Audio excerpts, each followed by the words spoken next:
situación por la cual yo podía perder mi salvación. Entonces dije yo, ya no quiero seguir así, voy a salir huyendo. Y dice que dejó de congregarse y decía, si en este momento me muero, seguramente me voy al infierno. Y conoció a otra persona que le dijo, no, la salvación no se puede perder, le dice. De ninguna manera se puede perder.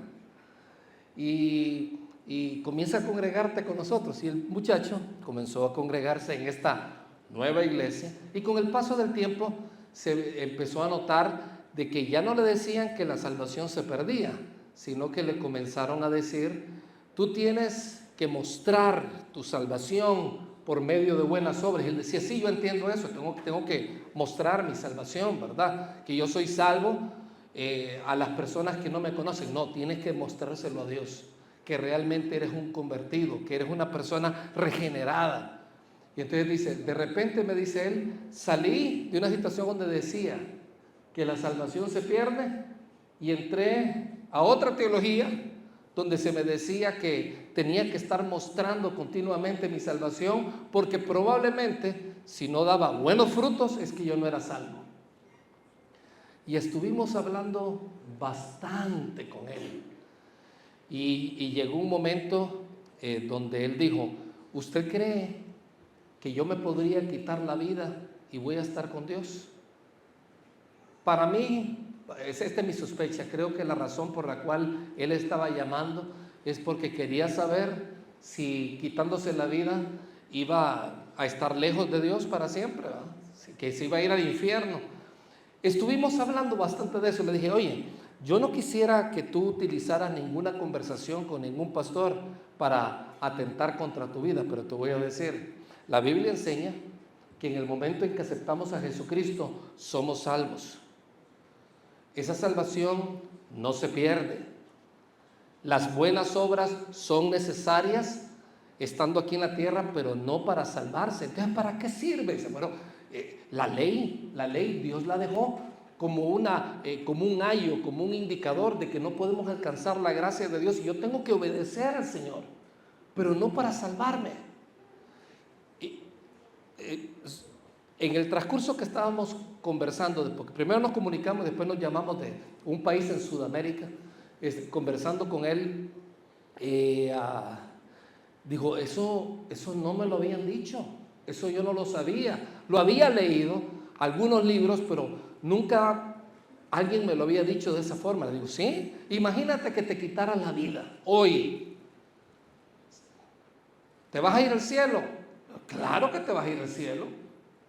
Pero imagínate cuánta gente necesita conocer esta misma verdad, tanta gente que está en angustia, tanta gente que ha sido sometida a crueles teologías, desde aquellas que te dicen que tienes que ganarte el cielo portándote bien, hasta aquellos que dicen que si no lo muestras puedes perder tu salvación o que no eres cristiano. Esa crueldad está dañando muchos jóvenes. La culminación de la conversación fue muy buena, pero en esencia su mente estaba llena de dudas con respecto al amor de Dios. Dios no me puede querer por lo que yo estoy haciendo. Dios no puede ser real porque esto que yo estoy haciendo no debería suceder. Y llegamos al punto de hablar de que, y esto es importante, básico para todo lo que vamos a hablar, cuando una persona cree en Jesucristo, uno tiene vida eterna.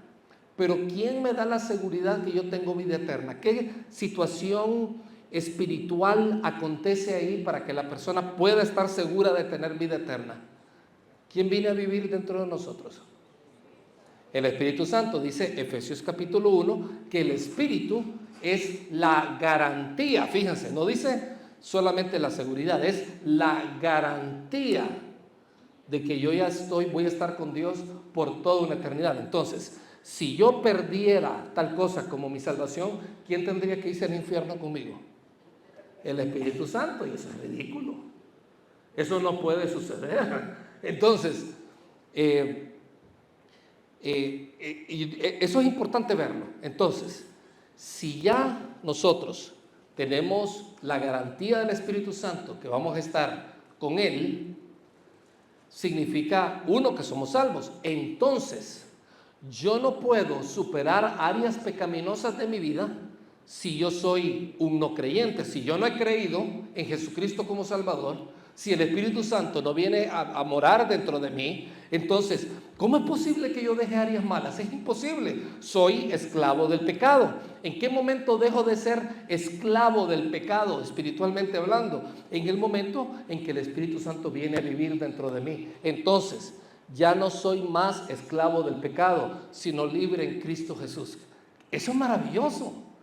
Significa que si tú querías dejar el alcoholismo antes, no siendo creyente, y hacías todo el intento y pasaban 6 meses o un año y querías dejar algo y con una gran fuerza de voluntad, y después esa fuerza se te venía para abajo y entrabas en una gran depresión, ahora siendo un hijo de Dios, hay veces personas que simplemente no se dan cuenta, con leer la palabra, con congregarse, con tomar algunas medidas, de repente dicen: hey, ¿cómo es posible que yo dejé todo eso y antes me había matado tratando de dejarlo? Simple y sencillamente tienes al Espíritu Santo morando dentro de ti. Ahora puedes pelear contra el pecado que todavía combate en tus miembros, pero delante de Dios ya eres salvo, eres hijo de Dios, el Espíritu Santo vive dentro de ti. Yo pude notar el gran descanso. Aquel muchacho no se cansaba de dar gracias, gracias, qué maravilloso, gracias. Y escuchar a un muchacho de 22, 23 años estar diciendo eso una y otra vez, fue maravilloso. El mundo necesita ese mensaje, escucharlo a través tuyo. Y por eso es que el día de hoy hemos comenzado una serie que habla acerca de las dudas que tenemos hacia Dios. Todos nosotros hemos tenido dudas, todos nosotros. De hecho, te voy a decir, hemos aprendido a dudar, aún siendo hijos de Dios, hemos aprendido a dudar. Desde pequeñitos, diría yo, hemos aprendido a dudar no solamente de Dios, sino de la gente que tenemos alrededor. Es como aquellos niños que tal vez tienen un año, 4 meses, y está el niño que quiere ponerse de pie y viene el papá y le dice: véngase mi hijo, y viene el niño y se deja caer. Y qué bonito, ¿verdad? Viene el papá y lo abraza, y otra vez el niño más, dice.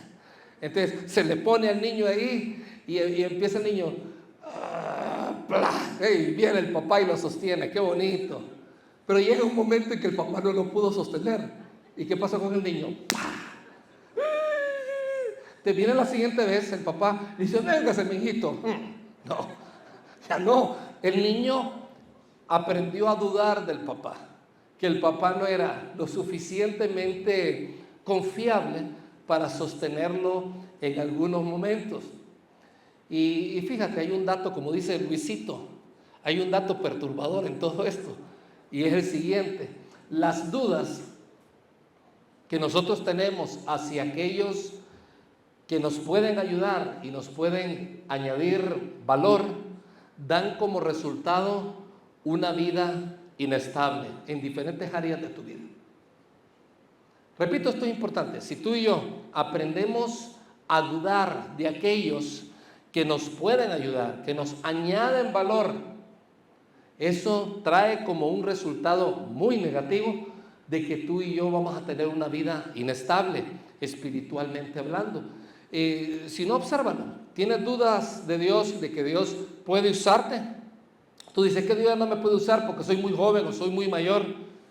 Cuando tú tienes esa idea, estás dudando de Dios y pones los ojos en los hombres y dices: es que yo no puedo servir más porque mi líder no me deja, o yo no puedo servir más porque estoy lleno de achaques.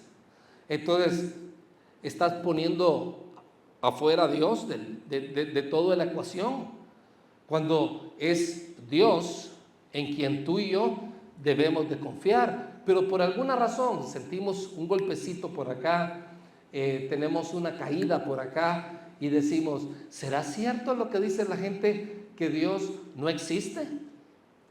¿Será cierto eso de que Dios siempre está por mí? ¿Me querrá siempre el Señor o no me querrá? Y me gusta lo que dice Santiago, creo que eso ilustra más el hecho de tener inestabilidad. Dice, si ustedes necesitan sabiduría, dice, pídansela a nuestro generoso Dios. Estamos leyendo Santiago 1, versículo 5. Si necesitan sabiduría, pídansela a nuestro generoso Dios y Él se la dará.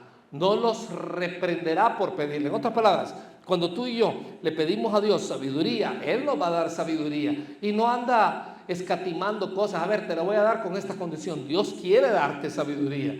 Dice, cuando se la pidan, asegúrense de que su fe sea solamente en Dios.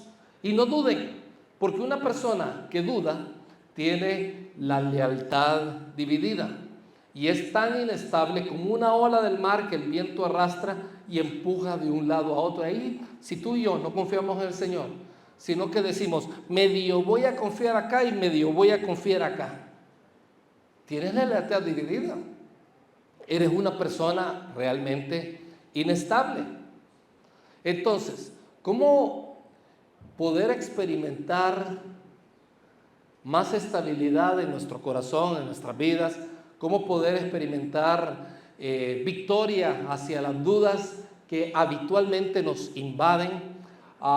Como seguidora de Jesús, te voy a decir, es algo normal, bueno, vamos a decir un poco más que normal, es algo frecuente que grandes hombres y mujeres de Dios, por no decir nosotros que estamos acá, todos nosotros, vemos a gente experimentar dudas, gente que sirve al Señor, tienen dudas en su corazón. Me acuerdo de Ernesto, un hermano que enfermó de cáncer, y al principio Ernesto, bueno, hasta escribía en Facebook, ¿verdad?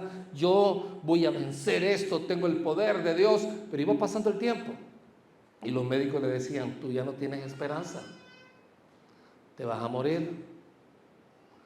Las cosas comenzaron a venir todavía más difíciles para él, con mucho dolor. El cáncer se lo estaba comiendo internamente. Y llegó un momento, me acuerdo que yo hice el viaje, estaba en Estados Unidos en ese momento, fui a visitarlo y lo acompañé a hacer unos mandados, unas vueltas que él necesitaba hacer. Él estaba mal, le costaba hasta ponerse de pie. Y manifestó su enojo, su ira, producto en gran parte de su duda acerca de Dios. ¿Cómo es posible que Dios, yo sirviendo en esta iglesia, y en serio, él era la persona que más apoyaba a la iglesia después del pastor y su esposa, él era la persona que más estaba entregando al Señor. Entonces uno dice, pero ¿por qué no se muere el Chapo? ¿Por qué no se muere el hermano más desobediente que exista? Y se tiene que morir Ernesto. Y hablando con él, le dije, ¿sabes algo, Ernesto? Tu cuerpo se está desgastando y puede ser que te mueras. No, yo no le iba a decir que te vas a morir, puede ser que te mueras. Pero Dios no te ha abandonado. Parece que te hubiera abandonado. Y me dije, Sergio, me dice, ¿qué va a pasar con mi hijo? ¿Qué va a pasar con mi hija? ¿Qué va a pasar con mi esposa? ¿Qué va a pasar con todo esto? Y él tenía muchas dudas. Dice su esposa que algo que le sirvió a él, especialmente en las últimas semanas de su vida, fue ir continuamente delante de Dios y recordar que Dios no permite absolutamente nada malo, no permite absolutamente nada malo sin que detrás de eso traiga la bendición. Y decía, llegaba un momento en que él ya comenzaba a decir, bueno, no sé por qué Dios me está llevando, pero voy a ver a Dios cara a cara, y se concentraba en el Señor y empezó a tener una paz diferente hasta el momento que falleció. Y todos experimentamos este tipo de dudas. Si no, observemos, Pedro tuvo dudas, ¿se acuerdan ustedes? Y sus dudas se manifestaron de muchas maneras. Una vez cuando estaba caminando en el agua, otra vez cuando no confió en que Jesús era realmente el Mesías, cuando estaba siendo entregado le dijeron, tú andabas con él. No, yo no andaba con él, y lo negó 3 veces. O sea, la duda nos llevó a eso. Y todavía podemos ver más personas, como por ejemplo el caso de Tomás. Imagínense que el pobre Tomás hasta el día de hoy lo conocemos como Tomás el incrédulo, porque le dije a Jesús, tuviste que meter el dedo acá tuviste que verme. Dice, bienaventurados, felices la palabra bienaventurado dice, felices aquellos que no necesitan verme personalmente para confiar en mí. Y eso es poderoso. O sea, porque la fe implica de que yo creo que Dios está aquí. Dios está conmigo. Y les voy a decir, por eso es que Pablo hablaba de la batalla de la fe. Es una batalla, ¿no creen ustedes? De constantemente estarlo viendo. Dios es tu proveedor, Dios te está buscando, Dios te quiere. Y sin embargo hay un club, el club EI, así se llama, Club EI, escépticos, incrédulos, inseguros, donde todos nosotros estamos acá. Miremos el caso de Jonás rápidamente. Dice, el Señor le dio el siguiente mensaje a Jonás, hijo de Amitai. Este muchacho, me acuerdo al niño de 1 año, que el papá le dijo, vente conmigo. Levántate, le dice, ve a la gran ciudad de Nínive, pronuncia mi juicio contra ella, porque he visto lo perversa que es su gente. Y miren qué obediente Jonás. Entonces Jonás se levantó y se fue en dirección contraria. Les voy a decir, él se puso a huir del Señor, descendió al puerto de Jope, donde hoy queda Tel Aviv, en la parte de en medio, donde encontró un barco que partía para Tarsis, compró un boleto, subió a bordo y se embarcó junto a Tarsis con la esperanza de escapar del Señor. ¡Wow! O sea, hizo todo lo contrario. Y después nos vemos cómo es que él estaba molesto con Dios. Él dudaba del criterio de Dios. Decía, ¿cómo voy a ir a testificarle a mis enemigos babilónicos? ¿Por qué tengo que ir donde ellos? Yo quiero que se mueran. Y al final del libro dice, yo sabía que tú los ibas a perdonar, por eso no quería ir. En otras palabras, yo soy Dios, yo decido, yo pienso, yo dudo mucho de ti. Tengo mucha desconfianza de ti. Y así somos muchos de nosotros. Tenemos desconfianza del Señor. Por cierto, hablando de Tomás, el incrédulo, Tomás dicen algunas narrativas que se fue a la India, llegó hasta la India y de hecho hizo una gran labor en la India a tal punto que todo el sur de la India, en la parte de Kerala se llama, que es la parte más entre comillas cristianizada de India, Santo Tomás es la gran figura que está allí. De hecho es una de las atracciones turísticas del sur de la India, para que nos demos cuenta de que Tomás el incrédulo se aventó hacia esos lugares. Miramos en Hechos 13 otro ejemplo de un hermano que dudó. Dice, luego Pablo y sus compañeros salieron de Pafos en barco rumbo a Panfilia, qué nombre, ¿verdad? Y se embarcaron en la ciudad portuaria de Perge. Allí Juan Marcos, sobrino de Bernabé, los dejó y regresó a Jerusalén. Esto fue, o sea, se dio vuelta en lo plano, como decimos nosotros. ¿Y qué fue lo que pasó con Juan Marcos? Juan Marcos los dejó, pero encontramos que en otros viajes misioneros, ¿quién acompañaba a Pablo? Juan Marcos. Había tenido dudas, se había venido abajo.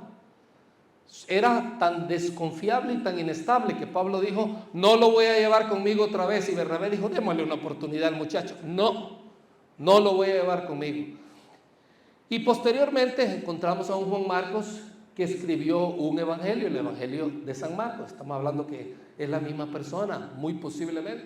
Entonces, de alguna manera nos damos cuenta, gente que duda, pero que Dios, una vez que se reconectan en la confianza con Dios, siendo hijos de Dios, esas personas salen adelante.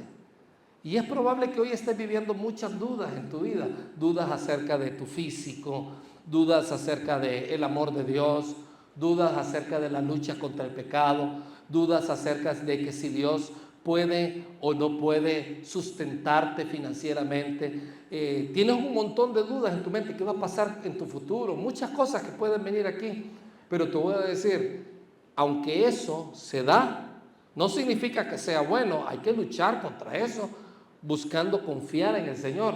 Pero con esto lo que te quiero decir es que eso no solamente te sucede a ti, le sucedió a grandes hombres. Miremos el caso en Lucas 1:8, el caso de Zacarías. Ese hombre estuvo esperando toda su vida por el Mesías. Toda su vida estuvo esperando por el Mesías.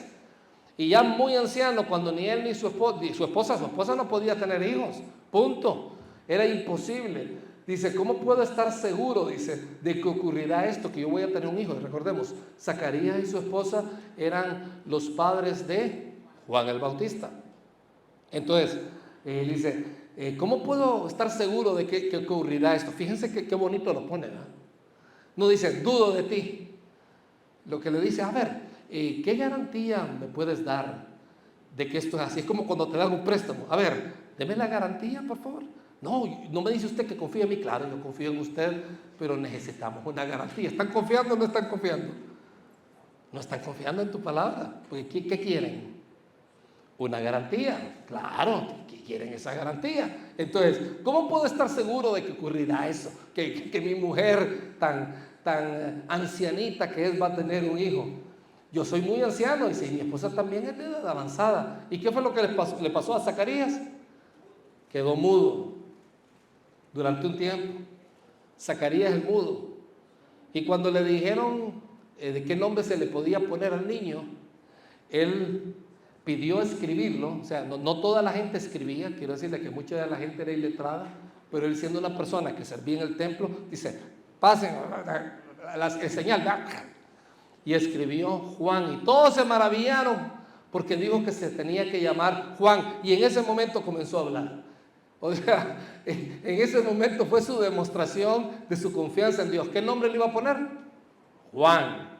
Entonces, ¿descartó Jesús a estas personas? ¿Las descartó por las dudas que tenían? No. ¿Los discípulos fueron la excepción a la regla? Tampoco les pasó a los discípulos, así como ustedes y yo consideramos que somos discípulos. Dios estuvo allí esperándolos pacientemente, mostrando gracia. Y de la misma manera, tú y yo podemos experimentar dudas. Y estoy seguro que las estás experimentando. Pero debemos recordar que aún en esos momentos Dios está con nosotros. Dios está alcanzando nuestras vidas. Dios quiere usarnos. Debemos aprender a lidiar con nuestras propias dudas, confiando en Dios por encima de ellas. Ese es el gran reto. La duda no es el enemigo de la fe. Sabes que muchas veces más bien nos ayuda, las dudas nos ayudan a tener una fe más sólida, porque entonces aprendemos cómo lidiar en el momento en que tenemos dudas.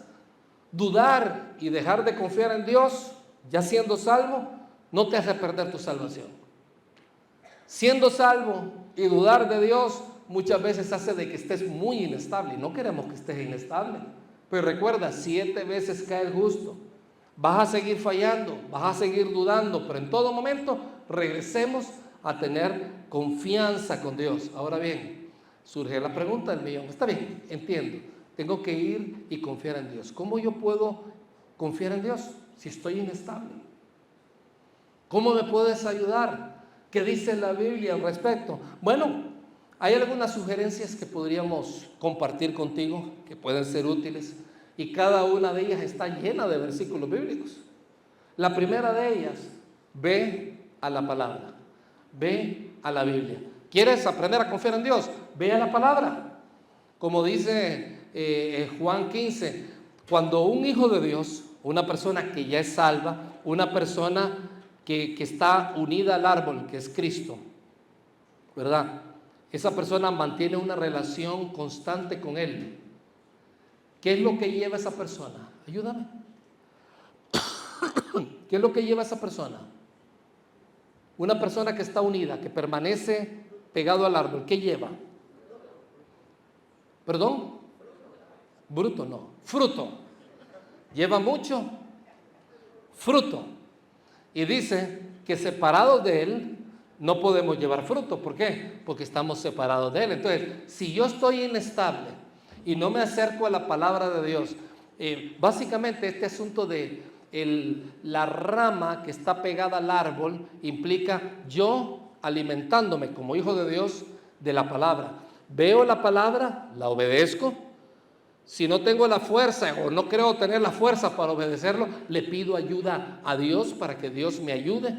Pero de alguna manera, el exponerme a la palabra no solamente trae fe a mi corazón, no solamente sustenta esas dudas y las borra, sino que muchas veces comenzamos a ver en nuestra vida muchas cosas que antes no mirábamos. Por eso es que aquel que medita en la palabra de Dios de día y de noche es como árbol plantado junto a corrientes de agua que da su fruto a su tiempo. ¿Se acuerdan? Hay tantos versículos bíblicos que nos dicen: acércate a la palabra, busca a Dios a través de la Biblia y Dios te va a sustentar, Dios te va a sacar adelante. Deja que Él sea quien te convenza. Cuando más aprendemos sobre quién es Dios, su carácter, más confianza podemos tener en Él. Howard Hendricks se llamó un maestro del Seminario Teológico de Dallas, allá en los 80, 90, él era muy conocido, y él daba una clase que se llamaba Hermenéutica Bíblica. Aunque ese nombre suena muy complicado, básicamente es interpretación de cómo leer la Biblia. Y decía Howard Hendricks, hablaba de dos principios de interpretación. Es más, lo vamos a ver ahorita. Dice uno de ellos: cualquier aparente contradicción o discrepancia que tú encuentres en la Biblia puede ser explicada o reconciliada mediante un estudio adecuado de los pasajes bíblicos y el contexto histórico y cultural en que fueron escritos. Hay momentos en que viene alguien y te dice: a ver, una pregunta, ¿cómo es posible que todos los animales pudieron entrar a la barca? El arca de Noé. Ya ven, la Biblia es mentiras. Entonces uno lee eso y dice: a ver, ¿cómo está el asunto? Queremos contestar todo lo que está alrededor. Ahora la pregunta es: ¿y quién te dijo que tenían que entrar adultos los animales? Pudieron entrar chicos. Por otra parte, muchos de los animales viven en el mar, otros vuelan. Entonces, de alguna manera nos damos cuenta de que ciertas explicaciones concordadas con la ciencia, el sentido común, otras partes de la Biblia, contexto histórico, cultural, muchas veces nos llevan a decir: wow, la verdad que no había visto esto, esta persona me dijo eso y por poco mi fe estaba naufragando, por una o dos cosas. Pero cuando tú vas, como dice Howard Hendricks, y en esas aparentes contradicciones o discrepancias, te das cuenta que eso puede ser explicado o reconciliado mediante un estudio adecuado de la palabra, a tal punto que tu mente pueda decir: estoy satisfecha. Así como muchos científicos, grandes científicos, están satisfechos en su mente con respecto a la inerrancia de la Biblia, que en la Biblia no hay errores en la palabra de Dios, es la palabra de Dios. Si es la palabra de Dios, ¿cómo va a haber errores? Las traducciones pueden tener errores muchas veces, como lo hemos visto, pero la palabra de Dios no tiene errores. También decía Howard Hendricks, y me gusta mucho este principio de hermenéutica, dice: siempre usa versículos claros para interpretar versículos que sean más dificultosos. Entonces, por ejemplo, un versículo dificultoso que le gusta a aquella gente que te dice que te tienes que portar bien para ser salvo. A ver, ¿y cómo es eso que la fe sin obras es muerta? A ver, dígame. Así bien, a ver. Y la respuesta es cierto. La fe sin obras es completamente inútil. Lo único que te sirve es para salvarte, como dice la Biblia. Pero de ahí en adelante, si tú no le muestras a la gente que eres salvo portándote bien, la gente no va a saber que tu fe es real. Pero la salvación no depende de obras. Y aquella gente, el cerebro les hace... ¿Por qué? Porque hay tantos versículos en la Biblia que son claros, que nos dicen que la salvación es por medio de la gracia, por medio de la... Dice que es por gracia, ¿por medio de qué? De la fe. El que cree tiene vida eterna. Colosenses 2:13. Todo el libro de Gálatas está dedicado a eso. El libro de Romanos está repleto de ese asunto. Dice, o es por gracia o es por obras, pero no puede ser combinación de las dos cosas. Entonces hay versículos tan claros, pero tan claros, que tú puedes decir, ok, voy a usar versículos claros para interpretar lo que podría estar diciendo este versículo más dificultoso. Yo no sé si alguna vez te has puesto tú a preguntar, Señor, ¿y cuál es el lugar de las obras siendo yo un hijo de Dios? Probablemente te has preguntado eso. Y como estamos tan bombardeados por la gente y las religiones alrededor, decimos, es que Dios no me quiere si yo me porto mal, pero me quiere si me porto bien. Dios te ama siempre. Ya no puede amarte más. Murió en la cruz por ti. Delante de Él ya no ve pecado. Claro, si quiero ser un discípulo, escucha bien esto, si quiero ser un discípulo, genuinamente un discípulo, obedece. Porque ya no te salva, la salvación es por fe, no es por obras. Entonces, ¿quieres ser un discípulo? ¿Es el todo o el nada? No cabe duda para eso. Hay que ponerse las pilas, es el todo o el nada. Pero por otra parte, Dios lo hace en nosotros. Entonces, de alguna manera, cuando yo voy a la palabra, Dios aclara mucho. A ver, el lugar de las obras, el lugar de la fe, el lugar de mi salvación como único evento, el amor por los hermanos, la claridad. Por ejemplo, el Sermón del Monte no está hablando de salvación. El Sermón del Monte tiene que ver con el discípulo. Y cuando tú comienzas a ver eso, dices, wow, ese es el todo, el nada, ¿verdad? Entonces, de alguna forma, te vienes dando cuenta de que hay, como dice Howard Hendricks, usas versículos claros siempre para interpretar versículos que sean más dificultosos. Entonces, vea la palabra, estudia la palabra, consigue buenos maestros de la lectura bíblica. No le preguntes a la persona, a ver, ¿qué me recomienda usted que lea? Pregunta a otros líderes de aquí a la iglesia, te pueden sugerir buenos libros, por ejemplo, de antemano. Yo te sugiero, cuando pueda, yo sé que puede ser, ¿quieres estudiar teología? Como le digo a mucha gente, ¿quieres estudiar teología? Estudia los tomos de Schaffer, por ejemplo, y ahí vas a poder estudiar todo y vas a poder entender mucho más. Pero hay personas que me dicen, no, que yo quiero saber más de la Biblia. Estudia. No esperes que los domingos te lo demos. No esperes que en las reuniones de grupo te lo den. Estudia, es tu responsabilidad de estudiar. Por otra parte, ¿cómo puedo seguir lidiando con mis dudas? Relaciónate con Dios. ¿Quieres pasar tus dudas? ¿Quieres ganarles? Relaciónate con Dios. Fíjate, lo primero tenía que ver mucho con ir a la palabra, conocer las escrituras, acercarnos al Dios de la palabra, prestarle atención al verbo que es el Señor. Y acá estamos entrando a un término muy profundo, muy relacional. Cultivar tu relación con Él. ¿Cuándo fue la última vez? Te pregunto. Puede parecerte sencilla la pregunta, pero te sorprenderías cuántas personas no lo hacen. ¿Cuándo fue la última vez que te apartaste para platicar con Dios, con celular apagado y todo, para que nadie te interrumpa, y le dijiste, Señor, soy un desastre, sé que soy un hijo tuyo, sé que voy al cielo, pero Señor, soy un desastre, mi vida es un desastre, no sé qué hacer, ayúdame? Y ¿sabes algo? Cuando uno se acerca en esos términos de completa rendición y humildad delante de Dios, ¿tú crees que Dios te va a ayudar? Claro que sí, porque es una relación. El cristianismo, más que ser una religión, es una relación. Entonces tú comienzas a tener una gran amistad con Él. Relaciónate con Dios, a Él le encanta, dile cómo te sientes.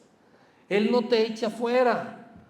Todos hemos dudado, pero Él no te echa fuera. Si puedes acercarte a Dios y confesar, abrir tu corazón y decirle todas las terribles oscuridades que viven dentro de ti, hazlo. A Él le gusta eso, y le gusta bastante. En Marcos 9:23 me gusta esto. ¿Se acuerdan de aquel hombre que tenía un hijo que el muchacho era tirado al fuego y todo, y le pidió ayuda a Dios? Le dije, si puedes ayudarme, le dice. El versículo 22, ¿puedes ayudarnos? ¿Cómo que si puedo?, preguntó Jesús en Marcos 9:23. ¿Cómo es que si puedo? Y eso es lo que Dios te está preguntando a ti. Tú dices, Señor, es que yo no sé si pueda salir adelante, que esta vida es muy dura. A ver, ¿cómo es que si puedo ayudarte? Yo puedo ayudarte. Yo estoy aquí. Esto no termina hasta que termina. No te quites la vida. No te mueras antes de tiempo aquí en la tierra. Dice, todo es posible si uno, ¿qué? Dice la Biblia, ayúdenme. Cree.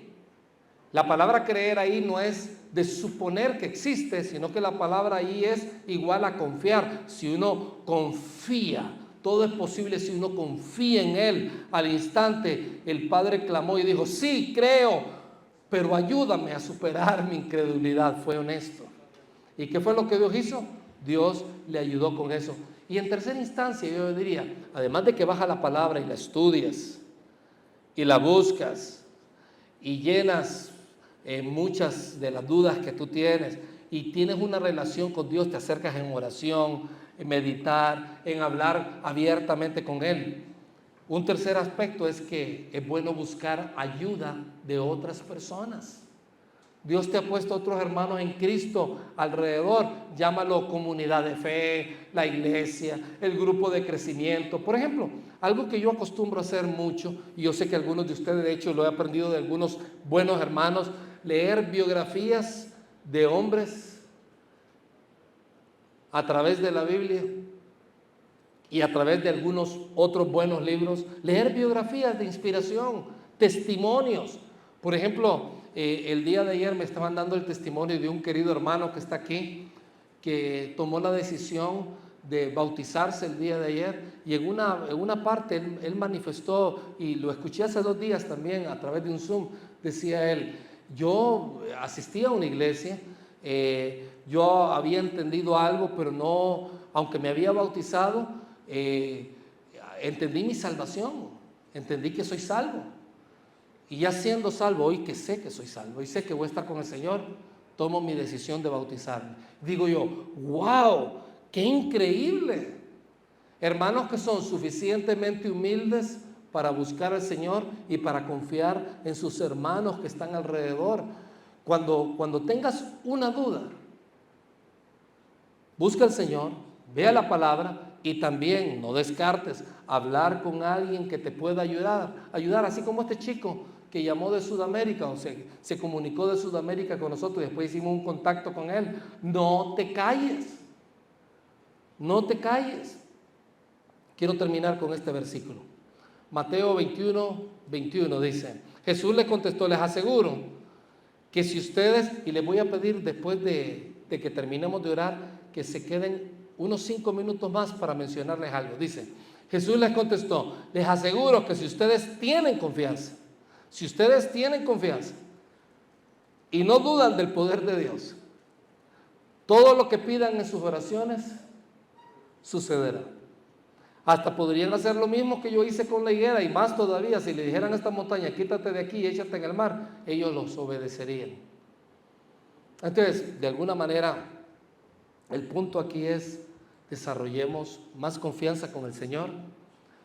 3 cosas podemos comenzar a hacer a partir de hoy. Es más, como pasos de acción, podría ser, consíguete buenos libros, están en línea, los tienes a disposición, algunos de ellos gratuitos.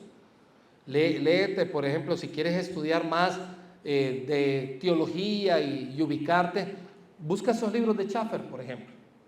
Lee mucha información del Seminario Teológico de Dallas, que es tan bueno.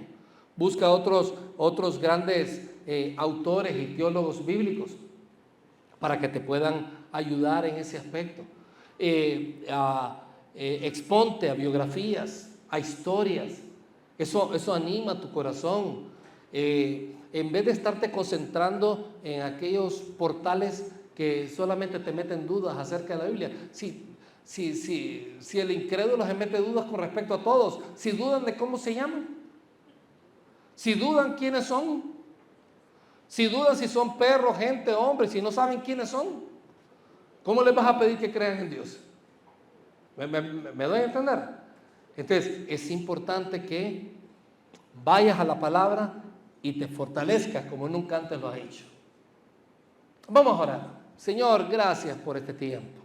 Gracias por la oportunidad que nos das de escuchar tu palabra y de vernos confrontados a lo que dice la Biblia. Padre, te queremos pedir que seamos una iglesia donde cada uno de nosotros, que somos aquellos que componen esta gran familia de la fe, seamos personas que no caminen con dudas y que no vean las dudas como oportunidad para volverse inestables, sino todo lo contrario, sino como una oportunidad para ser personas más fuertes. Gracias por esta serie que vamos a tener todas estas semanas, donde vamos a estar viendo la confianza en ti siendo real en nuestras vidas. Gracias, Señor.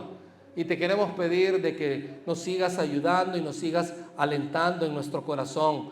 Gracias por esta iglesia. Síguenos multiplicando. Sigue haciendo crecer más esta iglesia. En el nombre de Cristo Jesús oramos. Amén y amén. Amén y amén.